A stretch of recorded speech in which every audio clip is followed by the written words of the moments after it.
నమస్కారం వార్తలకు స్వాగతం. ముందుగా ముఖ్యాంశాలు.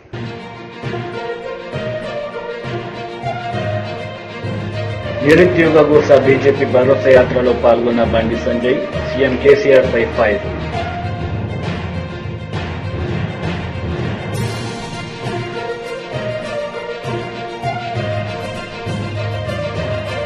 బైరెడ్డి సిద్ధార్థరెడ్డి అవినీతిపై టీడీపీ రాష్ట్ర ఎస్ఎస్ఎల్ అధ్యక్షుడు ఎంఎస్ రాజు మీడియా సమావేశం. ఈ సందర్భంగా ఫైర్.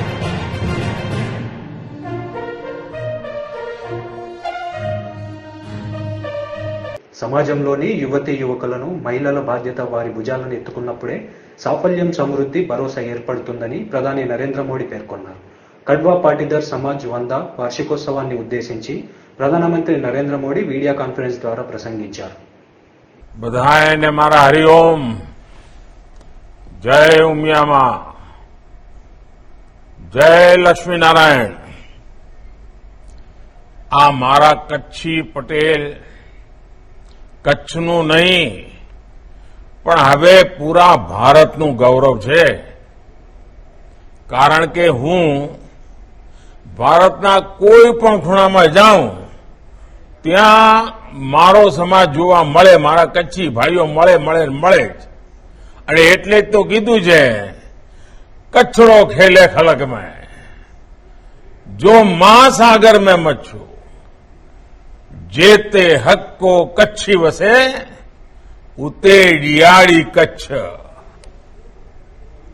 कार्यक्रम में उपस्थित शारदा पीठ के जगत गुरु पूज्य शंकराचार्य स्वामी सदानंद सरस्वती जी,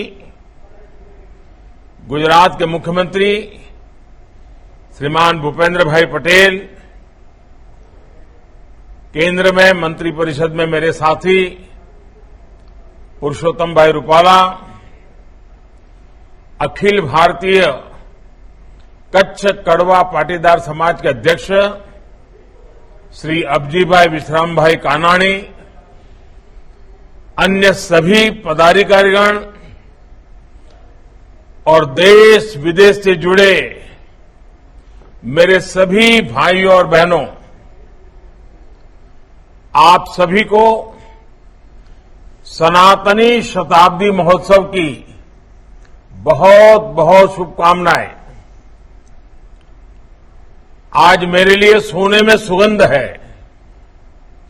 मेरे लिए पहला अवसर है जब मुझे जगतगुरु शंकराचार्य स्वामी सदानंद सरस्वती जी की उपस्थिति में उनको शंकराचार्य पद धारण करने के बाद किसी कार्यक्रम में आने का अवसर मिला है. उनका स्नेह हमेशा मुझ पर रहा है, हम सब पर रहा है.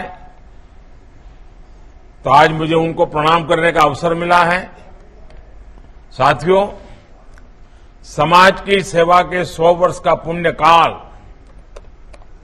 युवा विंग का 50वां वर्ष और महिला विंग का 25वां वर्ष, आपने ये जो त्रिवेणी संगम बनाया है, ये अपने आप में बहुत ही सुखद संयोग है. जब किसी समाज के युवा उस समाज की माताएं बहनें अपने समाज की जिम्मेदारी अपने कंधों पर लेते हैं, तब मान लेना कि उसकी सफलता और समृद्धि तय हो जाती है. मुझे खुशी है कि श्री अखिल भारतीय कच्छ कड़वा पाटीदार समाज के युवा एवं महिला इस विंग के ये निष्ठा इस महोत्सव के रूप में आज चारों तरफ नजर आ रही है. आपने अपने परिवार के सदस्य के रूप में मुझे सनातनी शताब्दी महोत्सव का हिस्सा बनाया. मैं इसके लिए आप सभी का आभारी हूं. सनातन सिर्फ एक शब्द नहीं है, ये नित्य नूतन है, परिवर्तनशील है.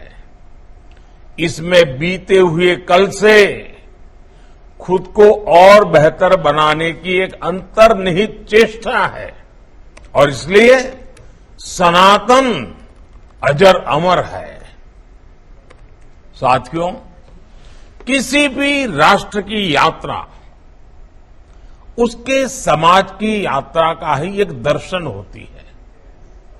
पाटीदार समाज का सैकड़ों साल का इतिहास, 100 वर्षों की श्री अखिल भारतीय कच्छ कड़वा समाज की यात्रा और भविष्य के लिए विजन, ये एक तरह से भारत और गुजरात को जानने देखने का एक माध्यम भी है।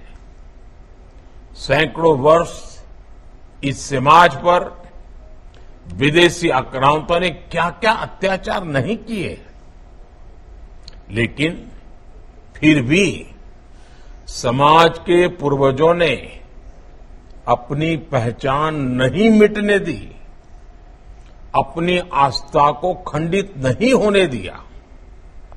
सदियों पहले के त्याग और बलिदान का प्रभाव हम आज इस सफल समाज की वर्तमान पीढ़ी के रूप में देख रहे हैं। आज कच्छ कड़वा पाटीदार समाज के लोग देश विदेश में अपनी सफलता का परचम लहरा रहे हैं। वो जहां भी हैं, अपने श्रम और सामर्थ्य से आगे बढ़ रहे हैं।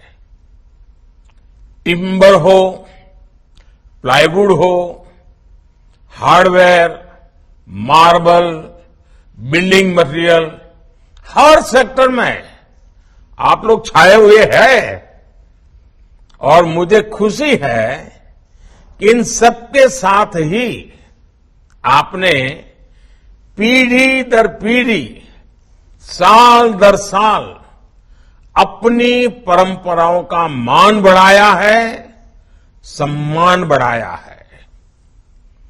इस समाज ने अपने वर्तमान का निर्माण किया, अपने भविष्य की नींव रखी। साथियों, राजनीतिक जीवन में मैंने आप सबके बीच एक लंबा समय गुजारा है। आप सभी से बहुत कुछ सीखा है। गुजरात का मुख्यमंत्री रहते हुए आपके साथ कई विषयों पर काम करने का अवसर भी मिला है। चाहे कच्छ में आए भूकंप का मुश्किल दौर हो या उसके बाद राहत, बचाव और पुनर्निर्माण के लंबे प्रयास हो, ये समाज की ताकत ही थी जिससे मुझे हमेशा एक आत्मविश्वास मिलता था। विशेषकर जब मैं कच्छ के दिनों के बारे में सोचता हूं, कितना ही कुछ पुराना याद आने लगता है। एक समय था जब कच्छ देश के सबसे पिछड़े जिलों में से एक था। पानी की किल्लत, भूखमरी, पशुओं की मौत, पलायन, बदहाली, यही कच्छ की पहचान थी। किसी अफसर का ट्रांसफर कच्छ होता था तो उसे पनिशमेंट पोस्टिंग माना जाता था, काला पानी मारा जाता था। लेकिन बीते वर्षों में हमने साथ मिलकर के कच्छ का कायाकल्प कर दिया है। हमने कच्छ के पानी संकट को हल करने के लिए जिस तरह साथ मिलकर काम किया, हमने साथ मिलकर जिस तरह कच्छ को विश्व का इतना बड़ा टूरिस्ट डेस्टिनेशन बनाया, वो सबका प्रयास का एक बेहतरीन उदाहरण है। आज मुझे देखकर गर्व होता है कि कच्छ देश के सबसे तेजी से विकसित होते जिलों में से एक है। कच्छ की कनेक्टिविटी सुधर रही है, वहां बड़े बड़े उद्योग आ रहे हैं। जिस कच्छ में कभी खेती के बारे में सोचना भी मुश्किल था, आज वहां से कृषि उत्पाद एक्सपोर्ट हो रहे हैं, दुनिया में जा रहे हैं। इसमें आप सभी लोगों की बड़ी भूमिका रही है। भाइयों और बहनों, मैं नारायण रामजी लिम्बानी से बहुत प्रेरित रहा हूं। श्री अखिल भारतीय कच्छ कड़वा पाटीदार समाज को आगे बढ़ाने वाले कई लोगों से मेरा व्यक्तिगत आत्मीय संबंध भी रहा है। इसलिए समय समय पर समाज के कामों और अभियानों के बारे में मुझे जानकारी भी मिलती रहती है। कोरोना के समय भी आप सभी ने बहुत प्रशंसनीय कार्य किया है। मुझे खुशी है कि इस सनातनी शताब्दी समारोह के साथ ही आपने अगले 25 वर्षों का विजन और उसके संकल्प भी सामने रखे हैं। आपके 25 वर्षों के ये संकल्प उस समय पूरे होंगे जब देश अपनी आजादी के 100 वर्ष मनाएगा। आपने इकोनॉमी से लेकर टेक्नोलॉजी तक, सामाजिक समरसता से लेकर पर्यावरण और प्राकृतिक खेती तक जो संकल्प लिए हैं वो देश में अमृत संकल्पों से जुड़े हुए हैं। मुझे विश्वास है श्री अखिल भारतीय कच्छ कड़वा समाज के प्रयास इस दिशा में देश के संकल्पों को ताकत देंगे, उन्हें सिद्धि तक पहुंचाएंगे। इसी भावना के साथ आप सभी को एक बार फिर बहुत बहुत शुभकामनाएं। ఆదిలాబాద్ జిల్లా కేంద్రంలోని రైల్వే అండర్ బ్రిడ్జి పనులను వేగవంతం చేయాలని స్థానిక ఎమ్మెల్యే జోగు రామన్న అధికారులకు సూచించారు. రైల్వే మున్సిపల్ అధికారులతో కలిసి వంతెన నిర్మాణ పనులను పరిశీలించారు. రైల్వే ట్రాక్ పరిసరాలను అధికారులతో వెళ్లి తనిఖీ చేశారు. మరి టెండర్స్ అన్ని పూర్తి చేసుకున్నాం. మరి ఇప్పుడే డిప్యూటీ సీ గారు శివరామ్ గారు వారి నాందేడ్ నుంచి రావడం, వారిని ఒకసారి ఇక్కడ టెక్నికల్ గా మరి ఎవరి డిపార్ట్మెంట్ ఏం చేయాలి, మున్సిపాలిటీ బాధ్యత ఏంది, R&B బాధ్యత ఏంది, మరి వాటర్ సప్లై అయితే RWS, మిషన్ భగీరథ, ట్రాన్స్కో వీళ్ళందరి డిపార్ట్మెంట్లతోటి ఈరోజు ఇక్కడికి రావడం జరిగింది. ఎవరి పని ఎవరి బాధ్యత అనేది అది ఎప్పటి వరకు చేసుకోవచ్చు, ఎట్లా చేసుకోవచ్చు. ఆల్టర్నేట్ ఉదాహరణకి మిషన్ భగీరథ పైప్ లైన్ ఉంది, ఆ ఎక్స్కవేషన్ చేసేటప్పుడు ఆ ప్రాబ్లం ఏమొస్తుంది, మరి అప్పటికి మీరు ఎక్కడ రెక్టిఫై చేసుకోవాలా. ట్రాన్స్కో కొన్ని పోల్స్ షిఫ్టింగ్ కానీ అటువంటి అన్ని కూడా మెజర్స్, సేఫ్టీ మెజర్స్ కొరకు మరి వారు డిప్యూటీ సీ గారు రావడం జరిగింది. అది ఇప్పుడే డిప్యూటీ సీ గారు చెప్పినట్టు మనకు మరి అండర్ బ్రిడ్జ్ జూన్ 1 నుంచి 15 లోపల అయితే వారు గైడర్స్ గురించి చెప్పారు. అది ఒక దగ్గర పని నడుస్తున్నప్పుడు మరి ఆ టైం లోపల అంతకంటే ముందు మాత్రం ఇక్కడ వచ్చి గైడర్స్ వాళ్ళు ఫిక్స్ చేయలేరు. ఎందుకంటే గైడర్స్ ఫిక్స్ చేసిన తర్వాతనే పని మొదలైనట్టు. కాబట్టి అది చేయాలంటేనే జూన్ 1 నుంచి 15 లోపల ఆ కార్యక్రమం జరుగుతూనే మిగతా కార్యక్రమాలు జరుగుతాయి. పంచాయతీ కార్యదర్శులు చేస్తున్న నిరవధిక సమ్మెను నిజామాబాద్ ఎంపీ ధర్మపురి అరవింద్ సంఘీభావం తెలిపారు.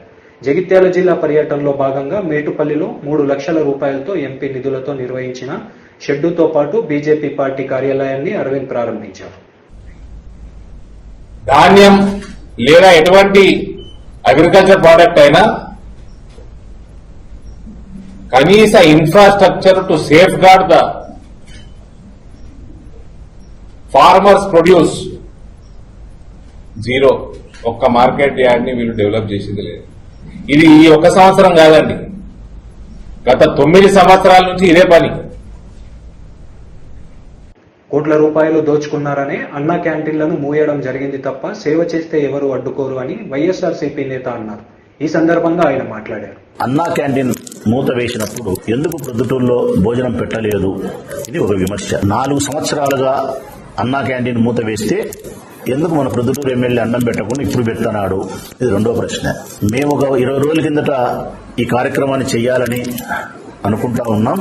అది ఎమ్మెల్యే గారు కూడా ఆ కార్యక్రమాన్ని చేయడానికి ముందుకు వచ్చినారు, ఇది మూడవ ప్రశ్న. ఆయన చేసిన విమర్శలు బహుశా అయ్యి అనుకుంటా పాత్రికేయ సోదరులారా అవే. సురేష్ అన్న, నీకు స్పష్టంగా చెప్తా ఉన్నా, అన్నా క్యాంటీన్ ను వైఎస్ఆర్ కాంగ్రెస్ పార్టీ అధికారంలోకి వచ్చిన తర్వాత మూత వేయడానికి ప్రభుత్వంలో పలు రకాల కారణాలు. కారణం, అన్నా క్యాంటీన్ అడ్డ పెట్టుకుని మీరు నియోజకవర్గంలో అన్నం పెట్టింది 300 మందికి, డబ్బు తీసుకునేది 5 రూపాయలు, బుక్ లో రాసుకునేది 700 మందికి. కాంట్రాక్టర్ మీ వాడు చంద్రబాబు నాయుడు, లోకేష్ సంబంధించిన వాళ్ళు. వందల వేల కోట్ల రూపాయలు మీరు స్వాహా చేస్తే పేద ప్రజల కడుపు నింపుతానామనే అబద్ధాన్ని చెప్పి వాళ్ళ నోట్లో కూడా దుమ్ము కొట్టి, అంటే అత్యంత బలహీనమైన స్థాయిలో ఆకలి కోసం అరులు కాసే మనుషులకు కూడా మీ ప్రభుత్వం మోసం చేసి కాంట్రాక్టర్ల ద్వారా లోకేష్ వేల కోట్ల రూపాయలు సంపాదించే ప్రయత్నం చేస్తే ఇది జగన్మోహన్ రెడ్డి గారు స్టాప్ చేసినారు.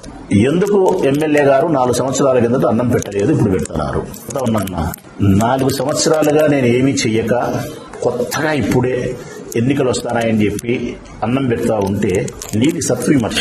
4 సంవత్సరాలుగా కాదు, 26 సంవత్సరాలుగా 1996 నా రాజకీయ జీవితం ప్రారంభమైనప్పటి నుంచి 2023 ఈనాటి వరకు అంటే దాదాపు 26-27 సంవత్సరాల వరకు అనేక రకాల సంక్షేమ కార్యక్రమాలు, అనేక రకాల సేవా కార్యక్రమాలు పేద ప్రజల కోసం చేసిన చరిత్ర నాకుంది. 26 సంవత్సరాలుగా సేవా కార్యక్రమాలు చేసే నన్ను పట్టుకొని ఈ రోజు 4 ఏళ్ల తర్వాత అన్నం పెడతానని చేసే విమర్శ సత్విమర్శగా ప్రజలు భావించరు. నేను మీలాగా టికెట్ ఇవ్వకపోతే క్యాంటీన్ ఎత్తేసేదైతే నేను ఎప్పుడో పెట్టిందను. టికెట్ ఇచ్చినా, టికెట్ ఇవ్వకపోయినా, ఎన్నికల్లో గెలిచినా, ఎన్నికల్లో ఓడినా, నేను రాజకీయాల్లో కొనసాగకపోయినా, నేను సచ్చినా బతికినా, నా కొడుకు కూడా దీన్ని అమలు పరచాల్సిందే. నిరుద్యోగ గోస బీజేపీ భరోసా యాత్రలో బండి సంజయ్ పాల్గొన్నారు. ఈ సందర్భంగా ఆయన ప్రసంగించారు. పార్టీ ఈ తెలంగాణ రాష్ట్రంలో ఇంటర్మీడియట్ విద్యార్థులు చనిపోయినప్పుడు కూడా మేము మాట్లాడాం. ఆ రోజు కూడా ఉద్యమం చేస్తాం. అందుకే విద్యార్థుల భవిష్యత్తును కాపాడడానికే భారతీయ జనతా పార్టీ అనేక హామీలు ఇచ్చిందట. ఉచిత విద్యా ఇస్తామన్నాం. నిన్న కేసీఆర్ అల్లుడు అగ్గిపెట్టే మంచి అంటున్నట. భారతీయ జనతా పార్టీ వస్తే ఫీజు రియంబర్స్మెంట్ ఇయ్యాలి, ఉచిత విద్య అని చెప్పి ప్రైవేటు విద్యా సంస్థలను తీసేస్తానట. నేను హామీ ఇస్తున్నా, ఆ మంత్రిని ప్రశ్నిస్తున్నా, ఫీజు రియంబర్స్మెంట్ ముఖ్యమంత్రి ఇస్తాను. ఇప్పుడు ఒక పైసా ఇవ్వలేదు. ఇలా ప్రైవేట్ స్కూల్స్ అన్ని మూతపడే పరిస్థితి, కనీసం నిర్వహించలేని పరిస్థితి, కిరాయి కట్టలేని పరిస్థితిలో ఇలా ప్రైవేటు విద్యా సంస్థలు ఉన్నాయి. ఎక్కడ ప్రభుత్వం ఇంత ఫీజు రియంబర్స్మెంట్ ఇవ్వలేదు. భారతీయ జనతా పార్టీ ప్రైవేటు విద్యా సంస్థలు వ్యతిరేకారు. ఇలా పేదోడు ప్రైవేటు స్కూల్లో చదివినా, ప్రభుత్వ పాఠశాలలో చదివినా వాళ్ళకు ఉచితంగా విద్యను అందించే బాధ్యతను భారతీయ జనతా పార్టీ తీసుకుంటుంది. మా ప్రభుత్వం వచ్చిన వెంటనే ఈ ఫీజు రియంబర్స్మెంట్ ఈ ప్రభుత్వం లెక్క సంవత్సరాల కొద్దీ పెండింగ్ ఉన్నటువంటి ఫీజు రియంబర్స్మెంట్ పైసలను కూడా మా ప్రభుత్వం వచ్చిన వెంటనే మీకు చెల్లించే బాధ్యత మరి. ఈ ప్రభుత్వం ఆరోగ్యశ్రీ పైసలు ఏవి, ఫీజు రియంబర్స్మెంట్ పైసలు ఏవి, రుణమాఫీ చేయరు, నిరుద్యోగ భృతి ఏవి, నోటికి పైసలు ఇవ్వరు. కాబట్టి ఈ ప్రభుత్వం కేవలం దాచుకోవడం తప్ప కనీసం ప్రజలను పట్టించుకున్న పాపాన ఓలే కాబట్టి అందుకే తెలంగాణ సమాజానికి అప్పీల్ చేస్తున్నాం. అన్ని పార్టీలకు అధికారం ఇచ్చారు, అందరికీ అవకాశం ఇచ్చారు. భారతీయ జనతా పార్టీ ఈ తెలంగాణ రాష్ట్రంలో భారతీయ జనతా పార్టీకి పాలించే అవకాశం మీకు ఇవ్వండి. కేసీఆర్ ప్రభుత్వం వస్తే ఇలా 5 లక్షల కోట్లకు మళ్ళా 5 లక్షల కోట్ల అప్పు చేస్తే తప్ప ఈ తెలంగాణ రాష్ట్రాన్ని అభివృద్ధి అయినా మీరు ఆలోచించిన ఈ 8 సంవత్సరానికి రాష్ట్ర ముఖ్యమంత్రి ఎక్కడ కూడా అభివృద్ధి గురించి మాట్లాడుతున్నాడు. ఒక రాష్ట్ర ప్రభుత్వం అధికారంలో ఉన్న పార్టీ ఏం చేయాలి, అధికారులకు ఏ విధంగా వస్తామంటే ఏం అభివృద్ధి చేస్తాం, ఏం అభివృద్ధి చేయబోతున్నామని చెప్పాలి. కానీ ముఖ్యమంత్రి నోటి నుంచి ఇంతవరకు ఒక్కసారి కూడా అభివృద్ధి మాట ఎత్తలే. ఇచ్చేది కేంద్ర ప్రభుత్వం, తెలంగాణ రాష్ట్రాన్ని అభివృద్ధి చేసేది కేంద్ర ప్రభుత్వం. ప్రతి సంక్షేమ పథకం ఇలా కేంద్ర ప్రభుత్వం, ప్రతి అభివృద్ధి పని కేంద్ర ప్రభుత్వ నిధులతో మాత్రమే జరుగుతున్నాయి. ఇలా రాష్ట్ర ప్రభుత్వం అభివృద్ధిని పట్టించుకోకుండా కేవలం మోడీ గారిని తిట్టడం, కేంద్ర ప్రభుత్వాన్ని తిట్టడం, పూర్తిగా బోధన చేసి ప్రజల దృష్టి మళ్లించి మళ్ళా తెలంగాణ సెంటిమెంట్ రేలించి ఇలా ఆవేశాల మధ్య ఆలోచన లేకుండా ఢిల్లీ అధికారం రావడానికి రాష్ట్ర ముఖ్యమంత్రి ప్రయత్నిస్తున్న విషయాన్ని ఒక్కసారి గుర్తించుకోండి. ఈ గడ్డ చాలా పవర్ఫుల్ అన్న. తెలంగాణ ఉద్యమ సమయంలో ఉస్మానియా గడ్డ మీద తెలంగాణ రాష్ట్ర ఏర్పాటు కోసం జై తెలంగాణ అని చెప్పి కిరోసిన్ పోసుకొని ఆత్మహత్య చేసుకున్న నా ఈశాంత్ రెడ్డి పుట్టిన గడ్డ ఈ మెదక్ జిల్లా. ముఖ్యమంత్రి ఇలాకలో తెలంగాణ రాష్ట్రం వచ్చిన తర్వాత ఈ ముఖ్యమంత్రి యొక్క నిరంకుశ విధానాలకు వ్యతిరేకంగా ముఖ్యమంత్రి ఉద్యోగాలు ఇవ్వకపోవడం వలన బైరెడ్డి సిద్ధార్థరెడ్డి అవినీతిపై టీడీపీ రాష్ట్ర ఎస్సీ సెల్ అధ్యక్షుడు ఎంఎస్ రాజు మీడియా సమావేశం నిర్వహించారు. ఈ సందర్భంగా ఆయన మాట్లాడారు.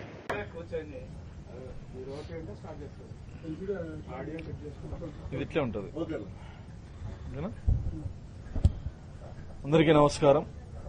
యువగలం పాదయాత్ర నిన్నటి నుంచి నందికొట్కూరు నియోజకవర్గంలో పర్యటిస్తున్నటువంటి సందర్భంలో ప్రజలు స్వచ్ఛందంగా లోకేష్ గారి ఇక్కడ నేతల యొక్క అవినీతి అక్రమాలు దుర్మార్గాల గురించి అనేక సమస్యల్ని ఆయన దృష్టికి తీసుకురావడం జరిగింది. ఇది రిజర్వ్డ్ నియోజకవర్గం.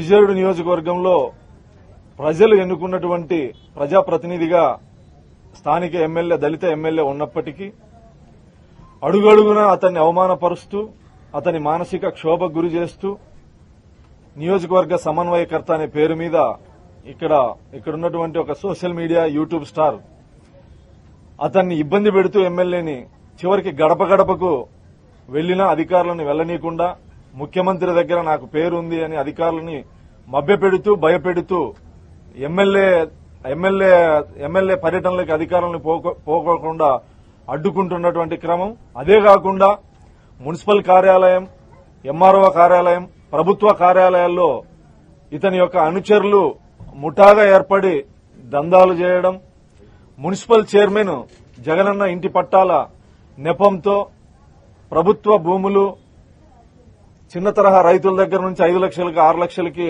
ఆ భూములు చౌకగా తీసుకుని జగనన్న ఇంటి పట్టాల పేరు మీద ప్రభుత్వానికి 60 లక్షలకి 70 లక్షలకి అమ్ముతూ రియల్ ఎస్టేట్ దందాలు. ఇవే కాకుండా ఇప్పుడు ఇక్కడ ఇరిగేషన్ రిపేర్ల కోసం గ్రామాల్లో రైతుల దగ్గర నుంచి ఇతని ముఠా ఇతని అనుచరులు డబ్బులు వసూలు చేస్తూ ఆ ఇరిగేషన్ పూర్తి కావడానికి కూడా సహకరించకుండా అనేక అక్రమాలకు పాల్పడుతున్నటువంటి ఇతను షాప్ చైర్మన్ గా తాలిబన్ల చేతుల్లో ఈ క్రీడారంగాన్ని పెట్టిన విధంగా ఆంధ్రప్రదేశ్ ఇతని చేతుల్లో పెట్టడం, తాలిబన్ చేతుల్లో షాప్ ఒక యువనేత ఆకృత్యాలకు అడ్డగా మారిన షాప్, ముఠా నాయకులు అసాంఘిక కార్యకలాపాలకు కేంద్రంగా ఆ కార్యాలయం, క్రీడాకారుల అభివృద్ధికి పాటుపడాల్సినటువంటి కార్యాలయం ముఠా నాయకులు ఆగడాలకు అడ్డాగా మారింది. రాష్ట్రంలో సీఎం కంటే తనకే యువతలో క్రేజ్ ఉందనే భ్రమల్లో బతికే ఈ భ్రమలరెడ్డి గ్యాంగ్ దోచుకోవడమే పనిగా పెట్టుకుంది. తమ అవినీతి అక్రమాలు అడ్డు తగిలి అధికారులపై ఫ్యాక్షన్ తరహా కుట్రల్ని తెగబడుతూ బెదిరింపుల ధోరణితో షాప్ నిధుల్ని స్వాహా చేస్తున్నాడు. మాటల గాడి తప్ప నాయకత్వ లక్షణాలు లేనటువంటి యూట్యూబ్ స్టార్ తన సొంత కుటుంబ సభ్యులే వీడొక సైకో ఉన్మాది అని ఆందోళన చెందే పరిస్థితి. అలాంటి వ్యక్తికి యువతని క్రీడారంగాల్లో అభివృద్ది చెంది క్రీడాకారులకి అండగా ఉండాల్సినటువంటి చైర్మన్ పదవిని అంటగట్టి ఇతనికి అనుకూలంగా పనిచేయనటువంటి అధికారులను బెదిరించి దాడులు సైతం చేసి బెదిరించి ఆ నిధుల్ని స్వాహా చేస్తున్నటువంటి పరిస్థితి. ఒక ఆర్చరీ క్రీడాకారిణి మీద క్రిమినల్ కేసు ఉండగా ఆ విషయం దాచి ప్రభుత్వాన్ని తప్పుదారి పట్టించి ఆ క్రీడాకారిణి తండ్రి నుంచి సుమారు 30 లక్షల రూపాయలు వసూలు చేసి ఉద్యోగం వేయించిన అవినీతి సింహం ఈ యూట్యూబ్ స్టార్.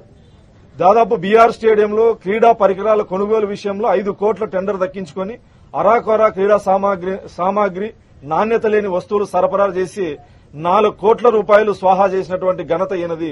ఈ విషయంలో షాప్ ఉన్నతాధికారి ఒకరు నాణ్యతపై సందేహాలు వ్యక్తం చేయగా అధికారిపైన దాడికి పాల్పడిన చరిత్ర ఈ సిద్ధార్థ రెడ్డిది.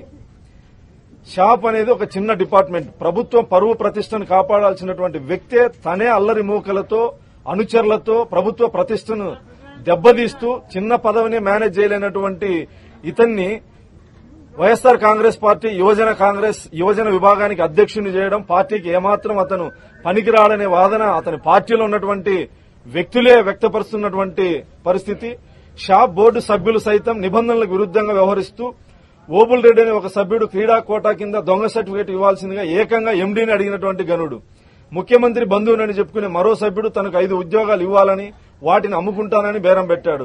ఇంకొక సభ్యుడు ఒక అడుగు ముందుకేసి ప్రతి నెల మేము 2-3 లక్షలు బిల్లులు ఇస్తాం, ఆ డబ్బు నేరుగా మా ఖాతాల్లో వేయాలని డిమాండ్ చేశాడు. క్రీడలతో సంబంధం లేని, క్రీడలపై అవగాహన లేని వారిని సభ్యులుగా పెట్టుకుని భ్రమలరెడ్డి తన అక్రమాలని కుట్రల్ని కొనసాగిస్తున్నాడు.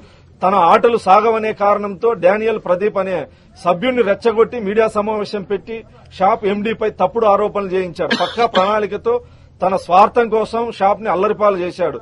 82వ షాప్ బోర్డులో 45 ప్రతిపాదనలు చేయగా అన్ని షాప్ డబ్బుతో స్వాహా చేసేందుకు ఆయన స్వలాభం కోసం పెట్టుకున్నాడు. మొన్న 1వ తారీఖు నుంచి 5వ తారీఖు వరకు తిరుపతిలో జరిగినటువంటి క్రీడల పోటీల్లో కూడా అవినీతికి పాల్పడి అక్కడ స్థానిక మీడియాలో కూడా అవినీతి అక్రమాల గురించి రాయడం జరిగింది.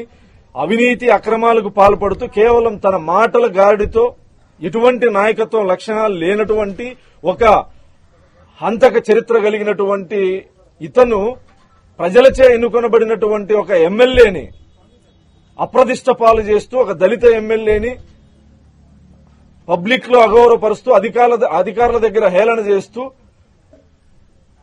ఎమ్మెల్యే కన్నా ఇతనే ఎక్కువ, నేను ముఖ్యమంత్రి అంత క్రేజ్ ఉన్నటువంటి వ్యక్తిని అని చెప్పేసి డబ్బా కొట్టుకుంటూ ఎమ్మెల్యేని బలహీనపరుస్తూ, ఇతను ఇక్కడ చేయనటువంటి అవినీతి అక్రమాలు అనేటివి లేవు, అన్ని మొత్తం ఇతనే చేస్తున్నాడు. ఎమ్మెల్యేని పక్కన పెట్టేసి అవినీతి అక్రమాలు, కర్ణాటక మద్యం, భూముల యొక్క రియల్ ఎస్టేట్ దందాలు అన్ని తెలంగాణ నుంచి అక్రమ మద్యాన్ని తెప్పిస్తూ ఇతని అనుచరుల ద్వారా ఇతని ఒక ముఠాను ఏర్పాటు చేసి ఫ్యాక్షన్ తరహా ఎవరైతే ఇతని మాట వినరో ఇతని రౌడీ మూకలు వెళ్లి దాడి చేయడం, క్రీడా కార్యాలయాల్లో కూడా ఇటువంటివి జరిగి మొన్న ఒక నెల కిందట ఆ అధికారులు కూడా ప్రెస్ మీట్లు పెట్టడం జరిగింది.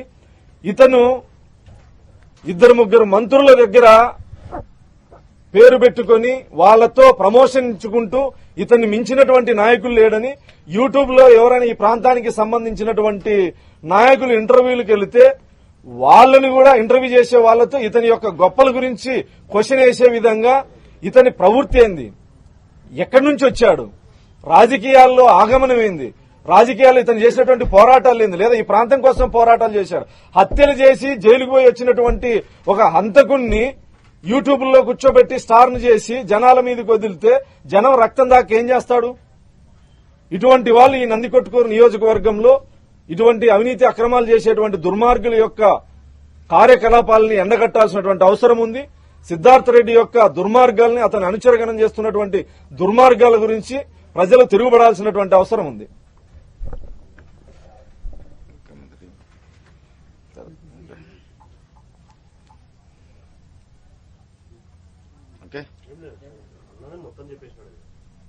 ఓకేనా?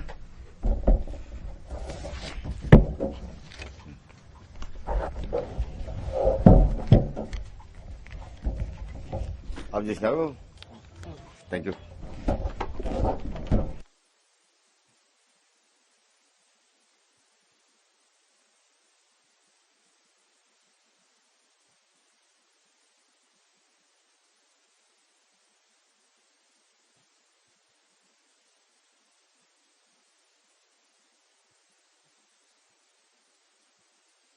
వార్తలు ముగించే ముందు ముఖ్యాంశాలు మరోసారి.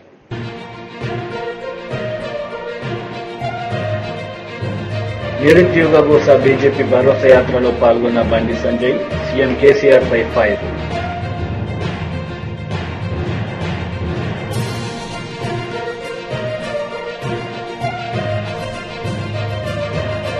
బైరెడ్డి సిద్ధార్థరెడ్డి అవినీతిపై టీడీపీ రాష్ట్ర ఎస్ఎస్ఎల్ అధ్యక్షుడు ఎంఎస్ రాజు మీడియా సమావేశం. ఈ సందర్భంగా ఫైర్.